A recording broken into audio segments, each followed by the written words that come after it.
మోడీ ప్రభుత్వం పాకిస్తాన్కి బుద్ధి చెప్పడంలో విఫలమైందని రాష్ట్ర ముఖ్యమంత్రి రేవంత్ రెడ్డి విమర్శించినట్టు వార్తలు వచ్చినాయి. అంతేకాదు, ట్రంప్ చెబితే కాల్పులు విరమణ చేయడం ఏమిటి అని రేవంత్ రెడ్డి గారు ప్రశ్నించినట్టు, ఇందిరాగాంధీ ప్రధానిగా ఉన్నప్పుడు పాకిస్తాన్కు తగిన బుద్ధి చెప్పిందని, ఇప్పుడు మోడీ ఆ పని చేయడంలో విఫలమయ్యారని విమర్శించినట్టు వార్తలు వచ్చినాయి. ఇందులో 3 ముఖ్యమైనటువంటి అంశాలున్నాయి. ఈ మూడింటిని కలగాపులగం చేయడం ప్రమాదకరం. మొదటి అంశం ట్రంప్ జోక్యం. ట్రంప్ జోక్యాన్ని ప్రశ్నించడం కరెక్ట్. ట్రంప్ జోక్యం చేసుకోవడం ఏమిటి? ట్రంప్ చెబితే కాల్పుల విరమణ చేయడం ఏమిటి? కాల్పుల విరమణ చేయాలి అనేది సరైన నిర్ణయం, కానీ అది స్వతంత్రంగా భారత ప్రభుత్వం తీసుకోవాల్సిన నిర్ణయం. ట్రంప్ బరి తెగించి నేను చెబితేనే కాల్పుల విరమణకు అంగీకరించారు అని అన్న తర్వాత కూడా అది వాస్తవం కాదు, అట్లా క్లెయిమ్ చేసుకోవడం తప్పు, ట్రంప్ జోక్యాన్ని భారతదేశం అంగీకరించదు అని బహిరంగంగా మోడీ చెప్పలేదు ఇంతవరకు. కాబట్టి ఈ విషయంలో రేవంత్ రెడ్డి గారు మోడీ ప్రభుత్వాన్ని విమర్శించడం 100% సరైంది. మోడీ ప్రభుత్వమే బాధ్యతగా వ్యవహరించలేదు. ఇక రెండో అంశం, పాకిస్తాన్కు బుద్ధి చెప్పలేకపోయాడు మోడీ అన్నారు. ఇక్కడ పాకిస్తాన్కు బుద్ధి చెప్పడమా, ఉగ్రవాదాన్ని అంతం చేయటమా? మన లక్ష్యం ఏమిటి? పహల్గాం ఉగ్రవాద దాడి నేపథ్యంలో కదా ఇప్పుడు మనం మాట్లాడుకుంటున్నది. ఉగ్రవాదులను పెంచి పోషించడంలో పాకిస్తాన్ పాత్ర కూడా ఉన్నది అని కదా ఇప్పుడు మన చర్చ అంతా. కాబట్టి పాకిస్తాన్కు బుద్ధి చెప్పి వదిలేస్తే సరిపోతుందా? ఇక ఉగ్రవాదం కొనసాగినా మనకేమీ అభ్యంతరం లేదా? పాకిస్తాన్ మీద ఒక రివెంజ్ తీసుకుంటే సరిపోతుందా? ఉగ్రవాదం కొనసాగినా మనకు అభ్యంతరం లేదా? అసలు సమస్య పాకిస్తాన్ కాదు కదా, అసలు సమస్య ఉగ్రవాదం. కాశ్మీర్లో ఉగ్రవాద మూలాలు మనకు కనిపిస్తున్నాయి. ఆ ఉగ్రవాదానికి పాకిస్తాన్ అండ ఉన్నది అనే దానికి అనేక ఆధారాలు ఉన్నాయి. కాబట్టి ఉగ్రవాదం అంతం కావాలి, ఇది అసలు సమస్య. పాకిస్తాన్కు బుద్ధి చెప్పాలి అంటే బుద్ధి చెప్పడం అంటే ఏమిటి? దానికి నిర్వచనం ఏమిటి? ఇగో పలానా పని చేస్తే బుద్ధి చెప్పడం అని చెప్పడానికి ఏమైనా ఉందా? అయితే ఇక్కడ 3వ విషయం ముందుకొచ్చింది. ఇందిరాగాంధీ ప్రధానిగా ఉన్నప్పుడు పాకిస్తాన్కు బుద్ధి చెప్పారు అని. పాకిస్తాన్కు బుద్ధి చెప్పడం అంటే యుద్ధం చేయడమా?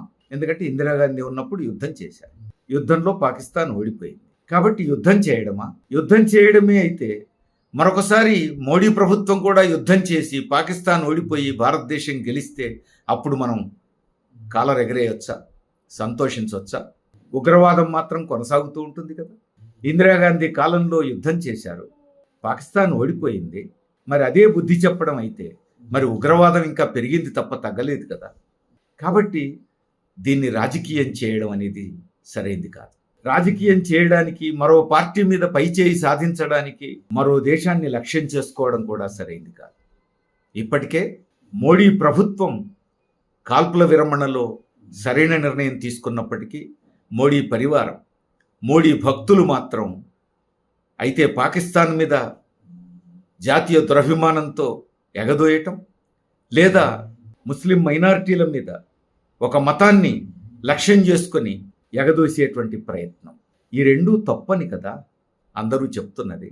ఇంత బాధ్యతారహితంగా భావోద్వేగాలను రెచ్చగొడుతుంటే, తన వందిమాగదులే ఈ పని చేస్తుంటే, తన భక్తులే ఈ పని చేస్తుంటే, మోడీ దేశ ప్రజలను ఉద్దేశించి ప్రసంగించినటువంటి ప్రసంగంలో కూడా ఇలాంటి భావోద్వేగాలను ఉసిగొలిపే పద్ధతుల్లో సోషల్ మీడియాలో వ్యవహరించవద్దు, మీడియాలో కూడా ఇలాంటి ప్రయత్నాలు చేయడం సరైంది కాదు అని ఒక్క మాట చెప్పలేదు. చెప్పి ఉండాల్సింది అంటే కరెక్ట్, చెప్పలేదు, ప్రధాని చెప్పలేదు. ఇప్పుడు రేవంత్ రెడ్డి గారు పాకిస్తాన్కు బుద్ధి చెప్పలేకపోయింది మోడీ ప్రభుత్వం అంటే, మోడీ భక్తులు చేస్తున్న విమర్శనే రేవంత్ రెడ్డి గారు కూడా చేస్తారు. భావోద్వేగాలను రెచ్చగొడుతూ మోడీ భక్తులు సోషల్ మీడియాలో చేస్తున్న పని, మీడియాలో ఒక భాగం చేస్తున్న పని ఇప్పుడు రేవంత్ రెడ్డి గారు కూడా చేస్తున్నారు. ఇది కాంగ్రెస్ వైఖర్యా? ఇది కాంగ్రెస్ వైఖరి అయినా తప్పే, రాష్ట్ర ముఖ్యమంత్రి మాట అయినా తప్పే.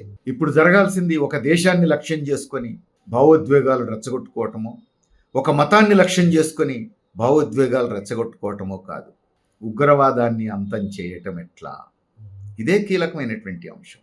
ఉగ్రవాదాన్ని అంతం చేసేటువంటి ప్రయత్నంలో, పహల్గాం ఉగ్రవాద దాడిలో పాకిస్తాన్ జోక్యం మూలాలు మనం సంపాదించాలి. ఇప్పుడు నిఘా విభాగం చేయాల్సిన పని అది. కేంద్ర ప్రభుత్వం విచారణలో సంపాదించాల్సిన ఆధారాలు అవి. ఆ ఆధారాలను సేకరించి అంతర్జాతీయంగా ప్రపంచ దేశాల నుంచి పాకిస్తాన్ను ఒంటరి చేయటం అవసరం. అంతేకాదు IMF నుంచి, ప్రపంచ బ్యాంకు నుంచి, ఇతర ఆర్థిక సంస్థల నుంచి ఆర్థిక సహాయం పాకిస్తాన్కు అందకుండా చేయటం అవసరం. అట్లనే దౌత్య ప్రయత్నాలు, ఆర్థికంగా పాకిస్తాన్ను సాధ్యమైనంత మేరకు దిగ్బంధనం చేసే ప్రయత్నం, పాకిస్తాన్తో మనకున్న ఆర్థిక లావాదేవీల్లో కూడా పాకిస్తాన్ని నిలదీసేందుకు ఉపయోగించుకోవటం, ఇలాంటి అనేక ప్రయత్నాలు చేయాల్సిన అవసరం ఉంది. ఈ సమయంలో భారత ప్రభుత్వం ఈ పని చేస్తున్నదా లేదా అనేది ప్రశ్న. ఏ మేరకు వచ్చింది ఈ కృషి అనేది ప్రశ్న. అంతేకాదు కాల్పుల విరమణ నేను చెబితేనే విరమించారు అని ట్రంప్ ప్రకటించుకోవటం, పైగా మీరు కాల్పుల విరమణ చేయకపోతే ఆర్థిక సంబంధాలు పునరాలోచించుకోవాల్సి వస్తుందని నేను బెదిరిస్తేనే ఒప్పుకున్నారని చెప్పటం.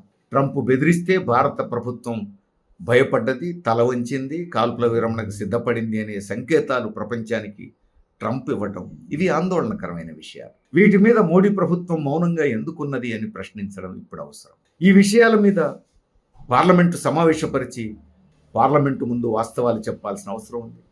దేశ ప్రజలకు వాస్తవాలు చెప్పాల్సిన అవసరం ఉంది. రేవంత్ రెడ్డి గారు ప్రశ్నించాల్సింది ఈ విషయం.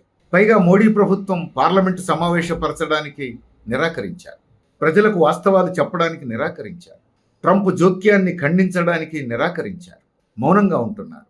పైగా ప్రతిపక్షాలను సహాయం కూడా కోరి అన్ని పార్టీల ఎంపీలతో బృందాలు వేసి అనేక దేశాలకు ప్రతినిధులను పంపి వాస్తవాలు వివిధ దేశాలకు చెప్పే ప్రయత్నం ప్రారంభించారు. మంచిదే, వివిధ దేశాలకు వాస్తవాలు చెప్పాలి, పాకిస్తాన్ని ఎండగట్టాలి. నీ భారతదేశ ప్రజానీకానికి వాస్తవాలు చెప్పకుండా ప్రపంచంలో వివిధ దేశాల పాలకులకు చెప్తానడంలో అర్థమే ఉంది. ఈ దేశంలో ఎన్నికైన ప్రజాప్రతినిధులు, చట్టసభలో ఉన్నటువంటి ప్రజాప్రతినిధులకు, పార్లమెంటుకు నువ్వు వాస్తవాలు చెప్పకుండా ప్రపంచంలో దేశాల పాలకులకు చెప్తాననడంలో అర్థమే ఉంది. ఈ విషయం రేవంత్ రెడ్డి గారు ప్రశ్నించాల్సింది. కానీ ప్రశ్నించవలసిన విషయాలను వదిలేసి మోడీ సమర్థకులు, మోడీ చుట్టూ భజన చేసేటువంటి మోడీ భక్తులు ఏ ప్రశ్నలు సంధిస్తున్నారో అవే ప్రశ్నలు రాష్ట్ర ముఖ్యమంత్రి సంధించటం సరైంది కాదు. ఇది సమస్య పరిష్కారానికి తోడ్పడదు, దేశ భద్రతకు తోడ్పడదు, బీజేపీ తప్పుడు విధానాలను ఎండగట్టడానికి తోడ్పడదు, మోడీ మొండి వైఖరిని ప్రశ్నించడానికి తోడ్పడదు. అందుకని రాష్ట్ర ముఖ్యమంత్రి కూడా మోడీని నిలదీయటంలో సరైనటువంటి దారిలో నిలదీయటం అవసరం.